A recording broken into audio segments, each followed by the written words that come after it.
दोस्तों छा हाल आहिनि दोस्तो अॼु दिलि चयो त यूट्यूब जे चैनल जे बारे में पाण कुझु सिंधी में ॻाल्हायूं। काफ़ी दोस्तनि जेको न सो उर्दू में अंग्रेज़ी में थींदो आहे। मुंहिंजो दिलि चयो त अॼु दोस्तनि सां कुझु 5 मिंट जेको सो का शेयरिंग कजे। सो इन जे लाइ मूं हिकिड़ो यूट्यूब चैनल ॾिठो, उन जे बारे में सोचियुमि त तव्हां सां शेयर कयूं। सो दोस्तो सभ खां पहिरीं पंहिंजे मोबाइल में वाइप स्टूडियो यूट्यूब चैनल जो डाउनलोड कयो।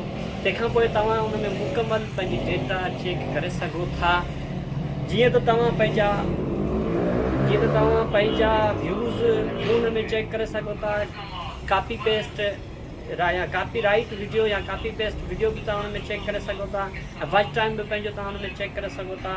ऐं तव्हां सभिनी खे उहा ख़बर बि हुजणु खपे त यूट्यूब चैनल जे लाइ वॉच टाइम तक़रीबन 4000 कलाक हुअणु ज़रूरी आहे ऐं 1000 सब्सक्राइब हुजणु। तंहिंखां पोइ तव्हांजो जेको न यूट्यूब चैनल मुकमल तव्हांखे पैसनि जे सूरत में अॻिते तव्हांजे लाइ कमु। ओके।